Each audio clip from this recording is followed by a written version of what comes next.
राजस्थान के प्रमुख राजवंश और उनके शासक, उसको पढ़ेंगे। तो नेक्स्ट हम देखते हैं राजस्थान के प्रमुख राजवंश और उनके शासक। तो सबसे पहले हम जो चालू कर रहे हैं वो है शाकंभरी का चौहान राजवंश। कौन सा है? शाकंभरी का चौहान राजवंश। तो शाकंभरी या सांबर के चौहान जो राजवंश है उनका संस्थापक कौन था? वो था वासुदेव चौहान। वासुदेव चौहान ने सांबर झील का भी निर्माण करवाया था। नेक्स्ट हम देखते हैं अजमेर की स्थापना से पहले चौहान कहां पर रहते थे? चौहान रहते थे सांबर शाकंभरी स्थान पर रहते थे। ठीक है, नेक्स्ट देखते हैं अजयराज। सबसे चौहानों के राजा में देखते हैं अजयराज। अजयराज थे, उन्होंने क्या बसाया था? अजमेर नगर। तो ये दो चीजें पूछी जाती है, एक तो अजमेर नगर किसने बसाया? अजमेर नगर बसाया अजयराज ने, और दूसरा पूछा जाता है आना सागर झील का निर्माण किसने कराया? वो है अर्णोराज या आना जी ने। तो अजमेर नगर तो बसाया अजयराज ने, और जबकि आना सागर झील का निर्माण कराया वो करवाया अर्णोराज ने। नेक्स्ट देखते हैं कि पुष्कर में वराह मंदिर का निर्माण भी किसने कराया था? अर्णोराज ने। अगला हम देखते हैं विग्रहराज चतुर्थ। विग्रहराज चतुर्थ को क्या भी कहा जाता है? बीसलदेव कहा जाता है। दिल्ली पर अधिकार करने वाला पहला चौहान शासक कौन था? वो था विग्रहराज चतुर्थ। ये वाला प्रश्न अभी आरएस प्री 2023 में पूछा गया है कि दिल्ली पर अधिकार करने वाला पहला चौहान शासक कौन था? वो था विग्रहराज चतुर्थ। विग्रहराज चतुर्थ ने हरकेली नाटक की रचना की थी। कौन से नाटक? हरकेली नाटक की रचना की थी विग्रहराज चतुर्थ ने। नेक्स्ट हम देखते हैं हरकेली नाटक की रचना करके विग्रहराज चतुर्थ ने क्या किया? एक संस्कृत पाठशाला का निर्माण करवाया। और संस्कृत पाठशाला का निर्माण कहाँ पे करवाया? अजमेर में करवाया। और उसकी जो दीवारों पर है ना हरकेली नाटक की लाइनें खुदवा दी। तो संस्कृत पाठशाला का निर्माण किसने कराया? विग्रहराज चतुर्थ ने कराया। कहाँ कराया? अजमेर में कराया। और इसकी दीवारों पर क्या खुदवाई? हरकेली नाटक की लाइनें खुदवाई। और हरकेली नाटक की रचना किसने की थी? विग्रहराज चतुर्थ ने स्वयं की थी। नेक्स्ट बाद में जब कुतुबुद्दीन ऐबक आया तो उसने इस जो संस्कृत पाठशाला को तोड़वा करके क्या बनाया? एक 2.5 दिन का झोपड़ा बनवाया। तो 2.5 दिन का झोपड़ा कहाँ पे स्थित है? अजमेर में स्थित है। नेक्स्ट हम देखते हैं विग्रहराज चतुर्थ का जो दरबारी कवि था वो कौन था? सोमदेव। और सोमदेव ने लिखा था ललित विग्रहराज। तो विग्रहराज चतुर्थ का जो दरबारी कवि था वो कौन था? सोमदेव। और सोमदेव ने लिखा था ललित विग्रहराज। ये वाला प्रश्न भी अभी आरएस प्री 2023 में पूछा गया है कि ललित विग्रहराज किसने लिखा था? वो ललित विग्रहराज लिखा था सोमदेव ने। नेक्स्ट हम देखते हैं बीसलदेव रासो। तो आपने देखा था विग्रहराज चतुर्थ है, उसका नाम क्या था? बीसलदेव नाम था उसका। और बीसलदेव रासो उसकी रचना की थी नरपति नाल ने। किसने की थी? नरपति नाल ने बीसलदेव रासो की रचना की थी। बीसलदेव रासो में मेनली क्या है? बीसलदेव और राजमती इनकी प्रेम कथा के बारे में कहा गया है। अभी रीट 2022 में प्रश्न पूछा गया था बीसलदेव रासो में कौन से रस से संबंधित है? वो है श्रृंगार रस से। नेक्स्ट देखते हैं विग्रहराज चतुर्थ के बाद में हम देखते हैं पृथ्वीराज तृतीय। अपन हम पृथ्वीराज चौहान बोलते हैं, ज्यादातर जाना जाता है। वो कौन सा है? पृथ्वीराज तृतीय है, जिन्होंने की मोहम्मद गौरी के साथ युद्ध लड़ा था, वो है पृथ्वीराज तृतीय।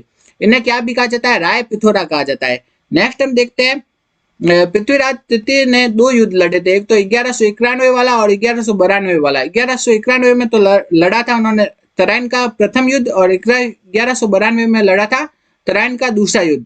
तो तराइन का प्रथम युद्ध है उसमें किसकी जय हुई? वो हुई पृथ्वीराज चौहान की। और तराइन का दूसरा युद्ध है उसमें किसकी विजय हुई? वो हुई मोहम्मद गौरी की। नेक्स्ट हम देखते हैं पृथ्वीराज तृतीय या पृथ्वीराज चौहान के दरबार में कौन कौन जो विद्वान थे? वो थे विद्यापति गौड़, वागीश्वर, जयानक, विश्वरूप, जनार्दन, चंद्र बरदाई, पृथ्वी भट्ट। ये सभी पृथ्वीराज चौहान के दरबार में दरबारी थे। नेक्स्ट देखते हैं चंद्र बरदाई ने क्या लिखा? पृथ्वीराज रासो। तो ये तो क्या हो गया? सांबर के चौहान राजवंश। अब हम देखते हैं रणथंभौर का चौहान वंश। रणथंभौर का चौहान वंश है तो जो पृथ्वीराज तृतीय था, पृथ्वीराज तृतीय का पुत्र था गोविंदराज। गोविंदराज ने ही रणथंभौर के चौहान वंश की स्थापना की थी। तो रणथंभौर के चौहान वंश की स्थापना किसने की थी? गोविंदराज ने, जो कि पृथ्वीराज तृतीय का पुत्र था। नेक्स्ट हम देखते हैं हमीरदेव चौहान। हमीरदेव चौहान को अभी हम मुगल राजपूत प्रतिरोध में भी पढ़ेंगे, जो अभी अगला टॉपिक है उसमें भी पढ़ेंगे। यहाँ पे भी पढ़ लेते हैं, एक बार आपका रिवीजन हो जाएगा। तो हमीरदेव चौहान है, उन्होंने रणथंभौर पर शासन कब से कब तक किया? 1282 से 1301 तक किया था रणथंभौर पर शासन हमीरदेव चौहान ने। हमीरदेव चौहान के पिताजी का नाम जैत्र सिंह तथा माता दादा का नाम क्या था? बाघभट्ट। तो हमीरदेव चौहान के पिता का नाम जैत्र सिंह था और दादा का नाम था बाघभट्ट। नेक्स्ट हम देखते हैं हमीर ने दक्षिण के परमार शासक भोज को पराजित किया था। तो हमीर ने किसे पराजित किया था? दक्षिण के परमार शासक भोज को पराजित किया था। नेक्स्ट है कि हमीरदेव चौहान ने कौन सा यज्ञ करवाया था? कोटियजन। तो जलालुद्दीन खिलजी था, जो कि अलाउद्दीन खिलजी का चाचा था। उसने 1291 में रणथंभौर पर आक्रमण करने का प्रयास किया, लेकिन वो उस टाइम असफल रहा। नेक्स्ट है कि मंगोल के शासक मोहम्मद शाह तथा केहबरू, इन दोनों को आश्रय देने के कारण जो अलाउद्दीन खिलजी था वो हमीरदेव चौहान से क्या हो गया, नाराज हो गया। तो किसको आश्रय देने के कारण जो अलाउद्दीन खिलजी नाराज हुआ, वो मंगोल के शासक मोहम्मद शाह तथा केहबरू, इन दोनों को क्या शरण देने के कारण अलाउद्दीन खिलजी नाराज हो गया, किसे, हमीरदेव चौहान से। नेक्स्ट है कि 1299 में अलाउद्दीन खिलजी के किस सेनापति ने रणथंभौर के दुर्ग पर आक्रमण किया? तो वो अलाउद्दीन खिलजी ने अपने दो सेनापति का नाम क्या है, एक तो उलुग खां, दूसरे का नाम है नुसरत खां। इन दोनों को रणथंभौर पर आक्रमण करने के लिए भेजा, जिसमें से नुसरत खां मारा गया। तो आपके जो कॉलेज लेक्चरर 2020 का जो पेपर था उसमें पूछा गया था कि अलाउद्दीन खिलजी का कौन सा सेना नायक मारा गया था, वो है नुसरत खां मारा गया था। ठीक है, तो अलाउद्दीन खिलजी की साइड से तो दो थे, उलुग खां और नुसरत खां, जबकि हमीरदेव चौहान की साइड से भी दो थे, धर्म सिंह और भीम सिंह, जिसमें से भीम सिंह मारे गए थे। ठीक है, तो अलाउद्दीन खिलजी की ओर से उलुग खां और नुसरत खां, जिसमें नुसरत खां मारा गया, और जो हमीरदेव चौहान की ओर से धर्म सिंह और भीम सिंह, जिसमें भीम सिंह मारे गए। नेक्स्ट हम देखते हैं अलाउद्दीन खिलजी के को जो गुप्त मार्ग की सूचना किन्होंने दी, वो रणमल और रत्तीपाल नामक दो सेना नायक थे, जिन्होंने की रणथंभौर के गुप्त मार्ग की सूचना दे दी अलाउद्दीन खिलजी को, जिसके कारण राणा हमीर की पराजय हुई। नेक्स्ट है हमीर की रानी रंगदेवी तथा उनकी पुत्री पद्मला, इन दोनों ने क्या कर दिया, जल जौहर कर दिया। तो जल जौहर किन्होंने किया, हमीर की रानी रंगदेवी और उनकी पुत्री पद्मला, इन दोनों ने जल जौहर किया। यह जौहर राजस्थान का पहला जौहर था, और कैसा था, जल जौहर था, ये भी याद रखना है। नेक्स्ट हम देखते हैं रणथंभौर पर अलाउद्दीन खिलजी का अधिकार कब हो गया, 1301 में। तो अपन से ये भी पूछा जाता है कि साल पूछे जाते हैं, अलाउद्दीन खिलजी ने कहा कब कब आक्रमण किए वो, तो 1301 में कहाँ हो गया, रणथंभौर में। नेक्स्ट हम देखते हैं 1303 में कहाँ पे किया, चित्तौड़ में। 1308 में कहाँ किया, वो सिवाना में। 1311 में कहाँ किया, वो किया जालोर में, आक्रमण किया अलाउद्दीन खिलजी ने। नेक्स्ट हम देखते हैं रणथंभौर युद्ध में अलाउद्दीन खिलजी का साथ आने वाला जो इतिहासकार था वो कौन था, वो था अमीर खुसरो। अमीर खुसरो याद रखना है कि यह रणथंभौर के युद्ध में या फिर चित्तौड़ पर जब युद्ध किया था, आक्रमण किया था अलाउद्दीन खिलजी ने, तो अलाउद्दीन खिलजी के साथ आया था, कौन, अमीर खुसरो। नेक्स्ट देखते हैं 32 खंभों की छतरी कहाँ पे स्थित है, रणथंभौर में स्थित है, और इसका निर्माण कराया था राणा हमीर ने कराया था, और इसे न्याय की छतरी भी कहते हैं। 32 खंभों की छतरी रणथंभौर, इसका निर्माण राणा हमीर ने कराया था, और इसे न्याय की छतरी कहते हैं। नेक्स्ट है हमीर ने अपनी पुत्री पद्मला के लिए किसका निर्माण कराया, पद्मला तालाब का। तो हमीर ने अपनी पुत्री पद्मला के लिए पद्मला तालाब का निर्माण कराया। नेक्स्ट है बीजादित्य। बीजादित्य कवि किसके दरबार में था, हमीर के दरबार में था। कोटि जन यज्ञ किसने करवाया, हमीर ने करवाया। नेक्स्ट हम देखते हैं हमीर की मृत्यु के बाद ही रणथंभौर की चौहान शाखा क्या हो गई, समाप्त हो गई। नेक्स्ट है हमीर महाकाव्य की रचना नयनचंद सूरी ने। हमीर रासों की रचना जोधराज ने। रणथंभौर की कुंजी किसे कहा जाता है, जैन दुर्ग को कहा जाता है। रणथंभौर की जो कुंजी कहा जाता है वो कहा जाता है जैन दुर्ग को। नेक्स्ट है हमीर ने अपने जीवन में कुल 17 युद्ध लड़े, जिसमें से 16 में वह विजय हुआ था। नेक्स्ट है हमीर ने किन किन को हराया था, उनके बारे में देखते हैं। भीमरस के शासक अर्जुन को, धार के शासक भोज परमार को, मेवाड़ के शासक समर सिंह को, इन सभी को हमीरदेव चौहान ने क्या किया था, हराया था। नेक्स्ट है राजस्थान का पहला जौहर कौन सा था, राजस्थान का जो पहला जौहर था वो क्या था, हमीर की रानी रंगदेवी और पुत्री पद्मला ने किया था। राजस्थान का जो पहला जौहर था, हमीर की रानी रंगदेवी और पुत्री पद्मला, इन दोनों ने किया था राजस्थान का पहला जौहर, और यह क्या था, जल जौहर था। तो राजस्थान का पहला जौहर हमीर की रानी रंगदेवी और पुत्री पद्मला ने किया, और ये कैसा था, जल जौहर। नेक्स्ट हम देखते हैं जालोर का चौहान राजवंश, कौन सा है, जालोर का चौहान राजवंश, इसके बारे में देखते हैं। तो जालोर के चौहान वंश का जो संस्थापक था वो कौन था, कीर्तिपाल। तो ऊपर वाले दो देखे हमने कि जो सांबर के चौहान वंश का संस्थापक कौन था, वासुदेव चौहान। नेक्स्ट हमने देखा रणथंभौर के चौहान वंश का संस्थापक था वो गोविंद राज था। जालोर के चौहान वंश का संस्थापक था वो था कीर्तिपाल। नेक्स्ट है अन्य शासक कौन कौन से थे चौहान वंश के, जो कि जालोर के थे, वो है समय सिंह, उदय सिंह, चाचिक देव। नेक्स्ट है कीर्तिपाल ने किसे परास्त कर जालोर पर अधिकार किया था, वो है परमारों को। तो कीर्तिपाल ने परमारों को परास्त करके जालोर पर अधिकार कर लिया था। अब हम देखते हैं कान्हड़ देव चौहान। कान्हड़ देव चौहान है वो आपके मुगल राजपूत प्रतिरोध में भी पढ़ेंगे अगले टॉपिक में। तो इसको देखते हैं कानड़ देव चौहान को। तो कानड़ देव चौहान है, उसने जालोर पर शासन कब से कब किया? 1305 से 1311 तक किया। तो जालोर के सोनगराज चौहान थे कानड़ देव चौहान। जालोर की कुंजी किसे कहा जाता था? वो सिवाना को कहा जाता था। जबकि रणथंभौर की कुंजी जैन को कहा जाता था। सिवाना का शासक कौन था? सातल देव था। बावली नामक एक सैनिक के विश्वासघात के कारण अलाउद्दीन खिलजी का सिवाना पर विजय हो गया। तो सिवाना पर उसने अधिकार कब किया? 1308 में किया था अलाउद्दीन खिलजी ने। और किस सेना नायक ने विश्वासघात किया? बावले। और जबकि रणथंभौर में विश्वासघात किया था रणमल और रत्तीपाल ने। और जब हम आगे देखेंगे जालोर में भी विश्वास करेंगे वो दैया सरदार बीका। कौन है? दैया सरदार बीका। तो सिवाना पर अधिकार कब हुआ? 1308 में। नेक्स्ट हम देखते हैं कान्हड़ देव चौहान। उन्होंने कब जालोर का शासक बना? 1305। कान्हड़ देव चौहान जालोर का शासक कब बना था? 1305 में बना था। नेक्स्ट हम देखते हैं कान्हड़ देव ने सोमनाथ मंदिर तोड़कर आ रही अलाउद्दीन खिलजी की सेना को हराया था। और कान्हड़ देव की सेना ने अलाउद्दीन खिलजी के एक सेनापति था शम्स खां को बंदी बना लिया था। तो कान्हड़ देव की सेना ने अलाउद्दीन खिलजी के कौन से सेना नायक को बंदी बनाया था? शम्स खां को बंदी बना लिया था कान्हड़ देव की सेना ने। नेक्स्ट है कि अलाउद्दीन खिलजी का कौन सा सेना नायक कान्हड़ देव को समझा बुझा करके दिल्ली ले गया? उसका नाम है ऐन उल मुल्क मुल्तानी।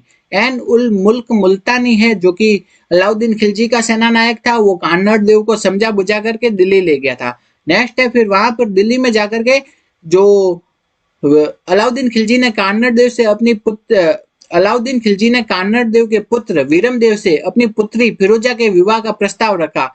और जो कान्हड़ देव ने उस प्रस्ताव को ठुकरा दिया था, जिसके कारण फिर युद्ध हुआ। और युद्ध में अलाउद्दीन खिलजी की विजय हुई। और जो दैया सरदार बीका नामक एक सेना नायक था, उसने विश्वासघात किया, जिसके कारण जालोर पर अलाउद्दीन खिलजी का अधिकार हो गया। तो जालोर पर अलाउद्दीन खिलजी का अधिकार हुआ 1311 में। सिवाना पर हुआ था 1308 में। और उस पे हुआ था चित्तौड़ पे हुआ था 1303 में। और जो रणथंभौर पे हुआ था अधिकार 1301 में। ये याद रखना है, साल पूछे जाते हैं। तो ये तो क्या हो गया? जालोर का चौहान वंश। अब हम पढ़ते हैं आमेर का कछुआ वंश। आमेर के कछुआ वंश को पढ़ते हैं। आमेर के कछुआ वंश का संस्थापक किसे माना जाता है? दुल्ह राय को। दुल्ह राय ने ढूंढाड़ के बड़गुजरों को हरा करके ढूंढाड़ में नवीन राज्य को स्थापित किया था। तो दुल्ह राय ने ढूंढाड़ के बड़गुजरों को हराया और ढूंढाड़ में नवीन राज्य को स्थापित किया। नेक्स्ट हम देखते हैं दुल्ह राय ने फिर जमवा रामगढ़ के मीणा को परास्त किया और जमवा रामगढ़ को अपनी राजधानी बनाया। पहले तो ढूंढाड़ के बड़गुजरों को हराया, फिर हराया जमवा रामगढ़ के मीणाओं को हराया। पहले तो ढूंढाड़ के बड़गुजरों को, फिर जमवा रामगढ़ के मीणाओं को हराया और मीणाओं को हरा करके उसने जमवा रामगढ़ को अपनी राजधानी बनाया। फिर आमेर को राजधानी किसने बनाया था? वो बनाया था कोकिल देव ने। ये आपसे पूछ सकते कि आमेर को सर्वप्रथम राजधानी किसने बनाया था? वो बनाया था कोकिल देव ने। आमेर के मीणाओं को पराजित करके उसने आमेर को अपनी राजधानी बनाया। नेक्स्ट हम देखते हैं भारमल। भारमल है वो कि मुगल अधीनता स्वीकार करने वाला पहला राजपूत शासक था। कौन था? भारमल। उसने अपनी पुत्री हरखाबाई का विवाह अकबर से करवा दिया। भारमल के पुत्र थे भगवान दास और उनके पोते का नाम था मानसिंह। नेक्स्ट हम देखते हैं भगवान दास। अकबर ने भगवान दास को अमीर उल उमरा की उपाधि दी थी। उनके पुत्र का नाम मानसिंह और उनकी पुत्री का नाम मानबाई था। मानबाई का विवाह जहांगीर से हुआ और जहांगीर और मानबाई के एक पुत्र हुआ जिसका नाम था खुसरो। नेक्स्ट हम देखते हैं अकबर ने भगवान दास को पंजाब सूबे का सूबेदार बनाया और उसकी मृत्यु लास्ट में पंजाब में ही हुई थी। कहाँ हुई थी? लाहौर में। तो भगवान दास की जो मृत्यु हुई थी वो लास्ट में कहाँ हुई थी? पंजाब के लाहौर में ही हुई थी। नेक्स्ट है मानसिंह। मानसिंह की बात करते हैं हम। तो मानसिंह को अकबर ने 7,000 का मनसब तथा फर्जंद का मतलब होता है बेटा, तो उस फर्जंद की उपाधि दी थी। तो 7,000 की उपाधि 7,000 का जो मनसब है वो उस टाइम बहुत ही कम लोगों को दिया जाता था। तो मानसिंह को अकबर ने कितने 7,000 का मनसब दिया था। तो ये पूछा जाता है कि 7,000 का मनसब दिया था किसे? मानसिंह को। नेक्स्ट है कि मानसिंह को काबुल का, बंगाल का तथा बिहार, पहले बिहार में क्या भी आता था? उड़ीसा भी आता था। तो काबुल, बंगाल तथा बिहार का सूबेदार बनाया गया था और मानसिंह ने इन तीनों जगहों पर विद्रोह को दबाया था। नेक्स्ट हम देखते हैं मानसिंह की रानी कंकावती। मानसिंह की रानी कौन थी? कंकावती। मानसिंह की रानी कंकावती ने अपने पुत्र जगत सिंह की याद में जगत शिरोमणि मंदिर का निर्माण कराया। तो जगत शिरोमणि मंदिर कहाँ पे स्थित है? जयपुर में। तो जगत शिरोमणि मंदिर का निर्माण किसने कराया? मानसिंह की रानी कंकावती ने कराया, अपने पुत्र जगत सिंह की याद में कराया। और जगत शिरोमणि मंदिर कहाँ स्थित है? जयपुर में। नेक्स्ट है मिर्जा राजा जयसिंह। मिर्जा राजा जयसिंह ने 3 मुगल शासकों का उन्होंने शासन देखा। कौन कौन से? जहांगीर, शाहजहां और औरंगजेब। जहांगीर और शाहजहां और औरंगजेब, इन 3 मुगल शासकों का उन्होंने शासन देखा। किन्होंने? मिर्जा राजा जयसिंह ने। और मिर्जा राजा की उपाधि उनको किन्होंने दी? वो दी थी शाहजहां ने। तो मिर्जा राजा जयसिंह ने 3 शासकों का शासन देखा, एक है शाहजहां, जहांगीर और तीसरा है औरंगजेब। और उस जो मिर्जा राजा जयसिंह को मिर्जा राजा की उपाधि दी थी शाहजहां ने। नेक्स्ट हम देखते हैं शिवाजी को पुरंदर की संधि करने के लिए राजी करने वाला शासक कौन था? वो था मिर्जा राजा जयसिंह। इंपॉर्टेंट है, पूछा जाता है कि शिवाजी को पुरंदर की संधि करने के लिए राजी करने वाला शासक था मिर्जा राजा जयसिंह था। नेक्स्ट हम देखते हैं बिहारी कवि। बिहारी कवि किनके दरबार में था? वो था मिर्जा राजा जयसिंह के दरबार में। बिहारी कवि किनके दरबार में था? मिर्जा राजा जयसिंह के दरबार में था बिहारी कवि। ठीक है, तो बिहारी कवि था मिर्जा राजा जयसिंह के दरबार में। लेकिन जो है एक मोहम्मद शाह आता है बाद में, ठीक है, मोहम्मद शाह, वो मिर्जा राजा जयसिंह के दरबार में नहीं है, वो है किनके? सवाई जयसिंह के दरबार में। ठीक है, ये वाला अभी RS प्री 2023 में पूछा गया था। मोहम्मद शाह चित्रकार है, वो किसके दरबार में? सवाई जयसिंह के दरबार में। वो मिर्जा राजा जयसिंह के दरबार में नहीं है। ठीक है, तो हम देखते हैं, नेक्स्ट देखते हैं सवाई जयसिंह। सवाई जयसिंह के दरबार में कौन सा चित्रकार था? मोहम्मद शाह। ये भी RS प्री 2023 में पूछा गया है। तो सवाई जयसिंह के दरबार में था, मोहम्मद शाह चित्रकार था। नेक्स्ट हम देखते हैं सवाई जयसिंह। सवाई जयसिंह को क्या भी कहा जाता है? इनका असली नाम क्या था? जयसिंह द्वितीय। तो जयसिंह सेकंड नाम था सवाई जयसिंह का। और इन्होंने जयपुर की स्थापना की थी, कब की थी? 1727 में। जयपुर शहर के जो वास्तुकार है वो कौन थे? विद्याधर भट्टाचार्य। कौन थे? विद्याधर भट्टाचार्य। सवाई जयसिंह का असली नाम था जयसिंह द्वितीय। सवाई जयसिंह को सवाई की उपाधि किसने दी थी? वो दी थी औरंगजेब ने। किसने? औरंगजेब ने उनको सवाई की उपाधि दी थी।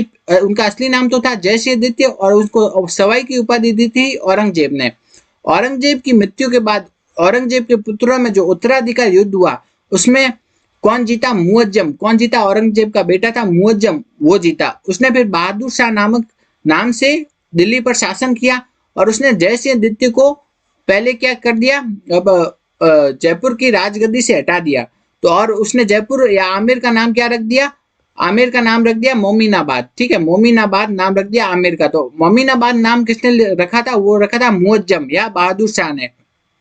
तो ये आपसे प्रश्न पूछे जाते हैं कि कौन सी जगह का कौन सा नाम रखा गया था, ये प्रश्न पूछे जाते हैं। जैसे खिजराबाद, खिजराबाद नाम किसका रखा गया था? चित्तौड़ का। किसका? चित्तौड़ का। जब अलाउद्दीन ने चित्तौड़ जीता तो उसका नाम रख दिया खिजराबाद। नेक्स्ट है खैराबाद। खैराबाद नाम किसका रखा था? वो रखा था सिवाना का। किसका? सिवाना का नाम रखा गया था खैराबाद।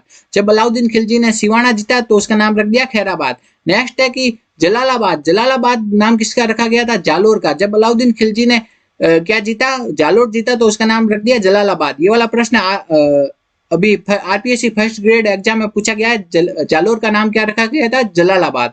नेक्स्ट है मोमिनाबाद। मोमिनाबाद नाम किसका रखा गया? आमेर का। आमेर का नाम रखा किसने था? वो रखा था मुअज्जम या बहादुर शाह ने रखा था। पहले तीनों नाम तो किसने रखे थे? अलाउद्दीन खिलजी ने। जबकि ये मोमिनाबाद किसने रखा था? मुअज्जम या बहादुर शाह ने रखा था। नेक्स्ट है सवाई जयसिंह है, उन्होंने 7 मुगल शासकों का शासन देखा था। कितने? 7 मुगल शासकों का शासन देखा था सवाई जयसिंह ने। जबकि मिर्जा राजा जयसिंह ने 3 मुगल शासकों का। कौन कौन से? शाहजहां, जहांगीर और औरंगजेब का। वो है मिर्जा राजा जयसिंह। अब हम पढ़ रहे सवाई जयसिंह। तो सवाई जयसिंह ने 7 मुगल शासकों का शासन देखा था। नेक्स्ट है हुड्डा सम्मेलन। हुड्डा सम्मेलन कब हुआ? 17 जुलाई 1734 को हुआ। हुड्डा सम्मेलन कब हुआ? 17 जुलाई 1734 को। हुड्डा सम्मेलन बुलाया किसने था? वो बुलाया था सवाई जयसिंह ने। वो बुलाया क्यों था? क्योंकि मराठों के विरुद्ध संगठित होने के लिए राजपूत शासकों का एक सम्मेलन बुलाया था। तो उसे क्या कहते हैं? हुड्डा सम्मेलन।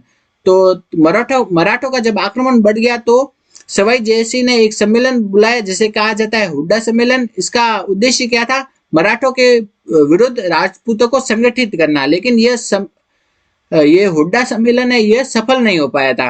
तो हुड्डा सम्मेलन हुआ कब था? वो है 17 जुलाई 1734 को। कब हुआ था हुड्डा सम्मेलन? 17 जुलाई 1734 को हुआ था हुड्डा सम्मेलन। नेक्स्ट हम देखते हैं मेवाड़ का गोहिल वंश। कौन सा है? मेवाड़ का गोहिल वंश। मेवाड़ में गुहिल वंश की स्थापना किसने की थी? वह है बप्पा रावल या काल भोज ने। मेवाड़ के गुहिल वंश की स्थापना की थी बप्पा रावल या काल भोज ने की। बप्पा रावल ने चित्तौड़ के शासक मान मोरी को हरा करके चित्तौड़ पर अधिकार किया था। तो बप्पा रावल ने किसको हराया था? चित्तौड़ के शासक कौन थे? मान मोरी, उनको हराया था और चित्तौड़ पर अधिकार किया था। नेक्स्ट हम देखते हैं जैत्र सिंह। जैत्र सिंह ने भूताला का युद्ध लड़ा था और भूताला का युद्ध किन किन के बीच में हुआ था? जैत्र सिंह और इल्तुतमिश, इन दोनों के बीच में हुआ था भूताला का युद्ध। नेक्स्ट हम देखते हैं रावल रतन सिंह। कौन है रावल रतन सिंह? रावल रतन सिंह ने मेवाड़ पर शासन किया 1302 से 1303 तक ही किया था। नेक्स्ट है कि रावल रतन सिंह चित्तौड़ की गद्दी पर बैठे कब थे? 1302 में, और 1303 में अलाउद्दीन ने चित्तौड़ पर आक्रमण ही कर दिया था। चित्तौड़गढ़ दुर्ग कौन सी नदियों के किनारे पर स्थित है? वह है गंभीरी और बेडस नदियों के। नेक्स्ट है सेनापति और शासक। ये पूछा जाता है प्रश्न कि गोरा और बादल किसकी सेना में थे? वो थे रतन सिंह की और चित्तौड़ की सेना में थे, और वो किसके खिलाफ युद्ध करते हुए शहीद हुए? अलाउद्दीन खिलजी के खिलाफ। नेक्स्ट है जयमल व पत्ता किसकी सेना में थे? वो थे उदय सिंह की और चित्तौड़ की सेना में थे, और वो किसके खिलाफ युद्ध करते हुए शहीद हुए? अकबर के खिलाफ। नेक्स्ट है जेता व कूपा किसकी सेना में थे? जेता व कूपा किनकी सेना में थे? मालदेव की सेना में थे, और वो किसके खिलाफ युद्ध करते हुए शहीद हुए? शेर शाह के खिलाफ युद्ध करते हुए शहीद हुए जेता और कूपा। और ये किस युद्ध में शहीद हुए? गिरिशुमेल के युद्ध में शहीद हुए थे। तो ये पूछा जाता है गोरा और बादल किसकी सेना में थे? रतन सिंह की। जयमल पत्ता किसकी सेना में थे? उदय सिंह की। नेक्स्ट है जेता व कूपा किसकी सेना में थे? मालदेव की। नेक्स्ट है अलाउद्दीन खिलजी ने चित्तौड़ पर आक्रमण किया 1303 में आक्रमण किया। देखो क्रम लिखा हुआ ये 1301 में रणथंभौर पे, 1303 में चित्तौड़ पे, 1308 में सिवाना पे, 1311 में जालोर पे। तो चित्तौड़ का पहला शाखा कौन सा था? वो है रावल रतन सिंह के समय हुआ। अलाउद्दीन खिलजी ने जब चित्तौड़ पर आक्रमण किया तब। तो और राजस्थान का पूछ ले तो वह है कौन सा शाखा था? वो है हमीर की रानी रंग देवी द्वारा किया गया था जो। नेक्स्ट हम देखते हैं चित्तौड़ का पहला शाखा रावल रतन सिंह के समय हुआ था। वो अलाउद्दीन खिलजी के द्वारा अलाउद्दीन खिलजी ने जब युद्ध किया था तब हुआ था।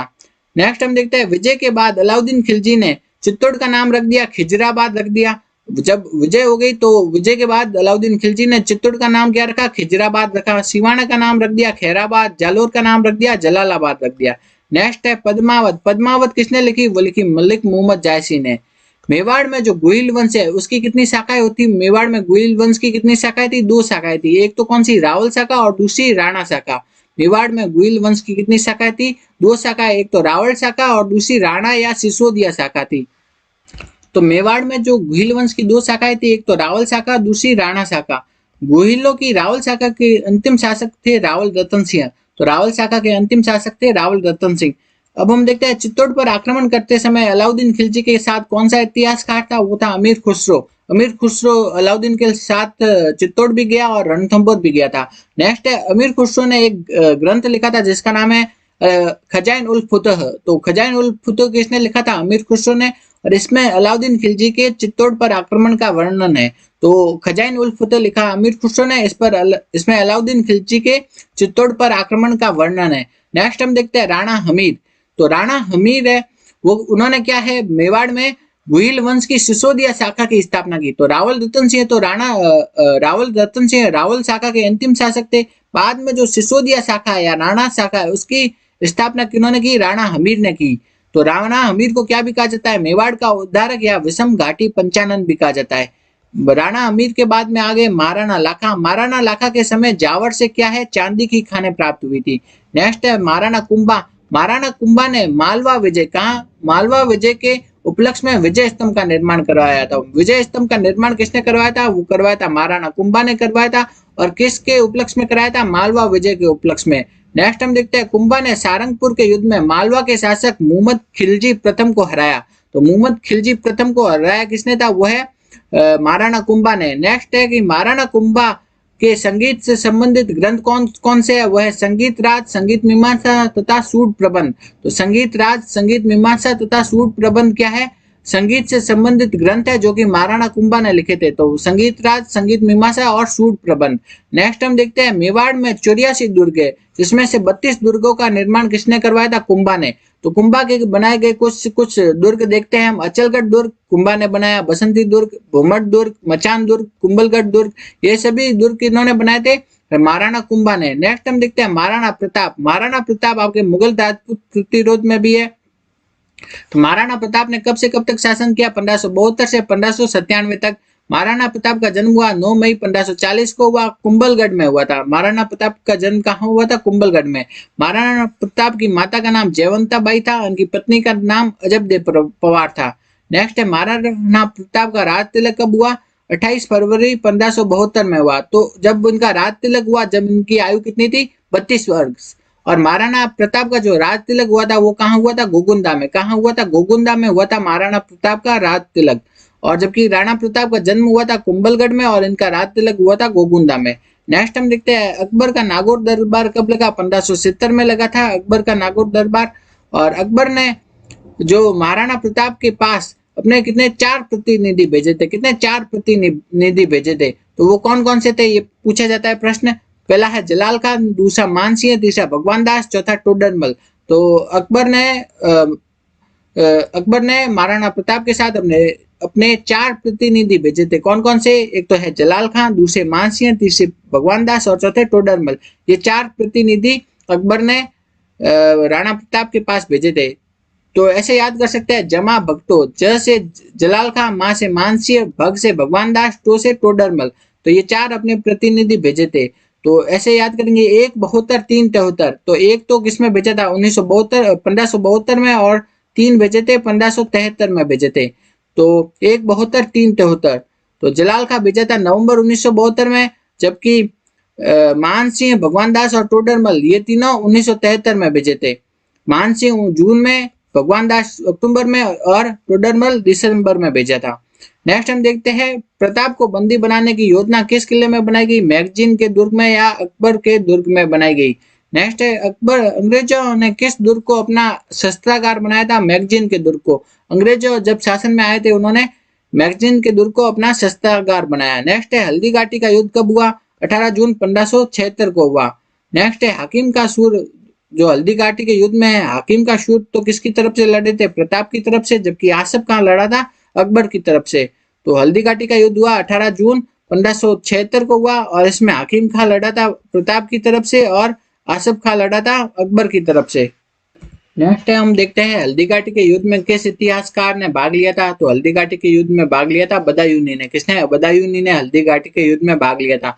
नेक्स्ट है हल्दी घाटी के युद्ध के बाद अकबर ने 3 बार शाहबाज खां को भेजा और एक बार किसको भेजा? अब्दुल रहीम खान खाना को भेजा महाराणा प्रताप को हराने के लिए। लेकिन अकबर क्या रहा? अपने प्रयासों में असफल रहा। नेक्स्ट है द्विवेर का युद्ध। द्विवेर का युद्ध कब हुआ? 1582 में हुआ और द्विवेर का युद्ध हुआ 1582 में। इसमें महाराणा प्रताप की विजय हुई और महाराणा प्रताप ने चित्तौड़ को छोड़कर के चित्तौड़ और मांडल इन 2 जगह को छोड़कर लगभग सारा मेवाड़ जीत लिया।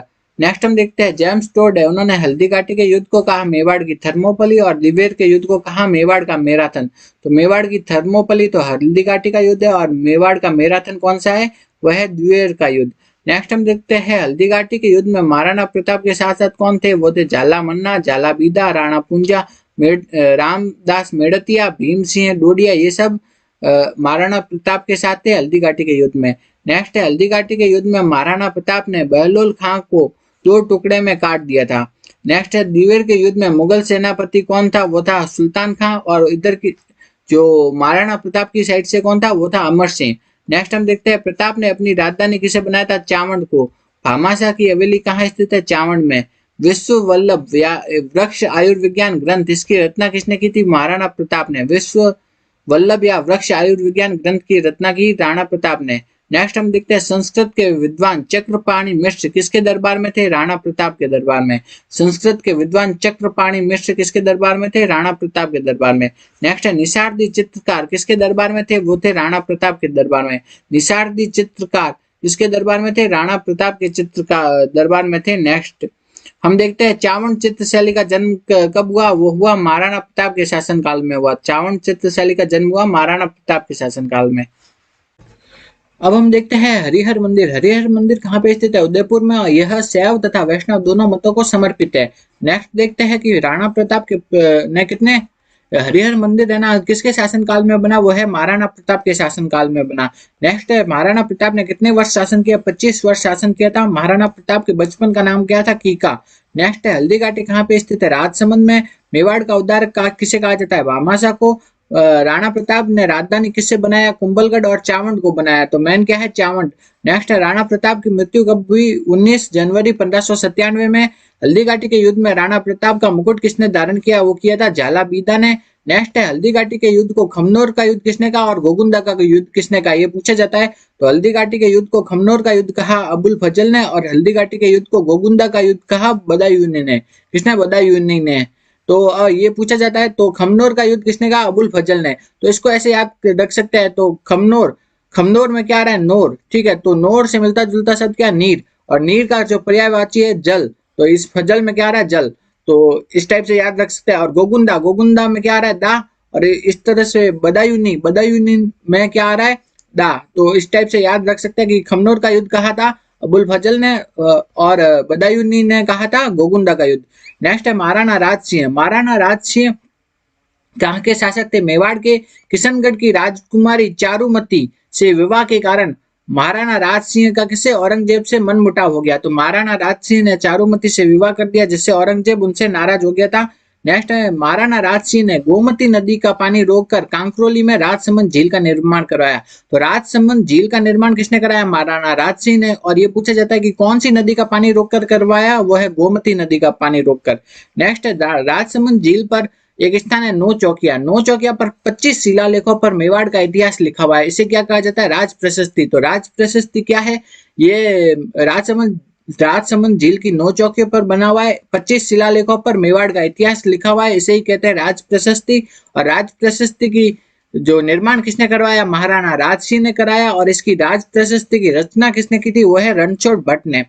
नेक्स्ट हम देखते हैं महाराणा राज सिंह ने कौन से मंदिर का निर्माण कराया? श्रीनाथ जी मंदिर का निर्माण कराया। तो महाराणा राज सिंह ने कौन से मंदिर का निर्माण कराया? श्रीनाथ जी मंदिर का निर्माण करवाया, और द्वारकाधीश मंदिर का भी निर्माण करवाया था। नेक्स्ट हम देखते हैं, अभी तक हमने देखा मेवाड़ का गुहिल वंश, अब हम देखते हैं मारवाड़ का राठौड़ वंश।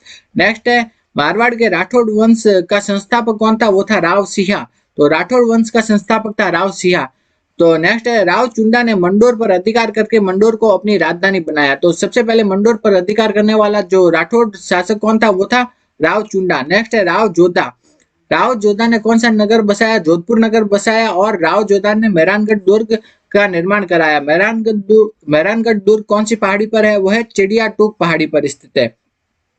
नेक्स्ट हम देखते हैं मालदेव। तो मालदेव है, उन्होंने 1531 से 1562 तक शासन किया। कहाँ? मालदेव ने 1531 से 1562 तक शासन किया था। और मालदेव कहाँ के राजा थे? वो थे मारवाड़ के। कहाँ? मारवाड़ के राजा थे। मालदेव की पत्नी का नाम क्या था? उमादेव, जिन्हें रूठी रानी के नाम से जाना जाता है। तो रूठी रानी के नाम से किन्हें जाना जाता है? उमादेव को। वो मालदेव की पत्नी थी, और वो जैसलमेर के राजा लूणकरण की पुत्री थी। नेक्स्ट हम देखते हैं गिरी सुमेल का युद्ध। गिरी सुमेल का युद्ध किन किन के बीच में हुआ? तो वो शेरशाह सूरी और मालदेव, इन दोनों के बीच में हुआ था गिरी सुमेल का युद्ध। और ये हुआ था 1544 को। गिरी सुमेल के युद्ध में जेता व कुंपा शहीद हुए थे। तो जेता व कुंपा किसकी ओर से लड़े थे? मालदेव की ओर से लड़े थे, और वो शहीद हुए थे। नेक्स्ट हम देखते हैं किस युद्ध के बाद शेरशाह ने ऐसे कहा कि मैं मुट्ठी भर बाजरे के लिए हिंदुस्तान की बादशाह खो देता? वो है गिरी सुमेल के युद्ध के बाद। गिरी सुमेल के युद्ध के बाद शेरशाह ने कहा कि मैं मुट्ठी भर बाजरे के लिए हिंदुस्तान की बादशाह खो देता। नेक्स्ट है मालदेव खानवा के युद्ध में राणा सांगा की तरफ से लड़े थे। नेक्स्ट है रूठी रानी। रूठी रानी किन्हें कहा जाता है? उमादेव को कहा जाता है, जो कि मालदेव की पत्नी थी। वह राव लूणकरण की बेटी थी। वो किसी बात के कारण मालदेव से नाराज हो गई और अपनी पूरी जिंदगी कहाँ रही? वो तारागढ़ अजमेर में ही रही थी। नेक्स्ट है मालदेव ने मेड़ता के विरमदेव तथा बीकानेर के राव जेतसिंह को हराया था। बीकानेर के किनको? राव जेतसिंह को मालदेव ने हराया था। मालदेव ने पोखरण, मालकोट तथा सोजत में दुर्ग का निर्माण कराया। मालदेव को क्या भी कहा जाता है? हसमत वाला राजा कहा जाता है। मालदेव ने अपने जीवन में 52 युद्ध लड़े थे। मालदेव को हिंदू बादशाह की पदवी दी गई थी। नेक्स्ट है चंद्रसेन। चंद्रसेन भी आपके मुगल राजपूत प्रतिरोध में है। चंद्रसेन है वो कहाँ के राजा थे? मारवाड़ के। चंद्रसेन का जन्म हुआ 16 जुलाई 1541 को। इनके पिता मालदेव थे। ये मालदेव के तीसरे नंबर वाले पुत्र थे। मालदेव अपने पहले 2 पुत्रों से संतुष्ट नहीं थे, इसलिए उन्होंने चंद्रसेन को राजा बनाया। नेक्स्ट हम देखते हैं चंद्रसेन की माता का नाम था स्वरूप देव। चंद्रसेन मालदेव के तीसरे पुत्र थे। पहले 2 पुत्रों से वो संतुष्ट नहीं थे, इसलिए तीसरे पुत्र को राजा बनाया। तो पहले 2 पुत्र वो क्या हो गए? चंद्रसेन से नाराज हो गए और वो अकबर के शरण में चले गए। तो अकबर ने हुसैन कुली खां के नेतृत्व में सेना भेजी और जोधपुर के किले पर अधिकार कर लिया। नेक्स्ट है कि चंद्रसेन ने फिर कहां पे शरण ली, तो वो ली भादरा जून में।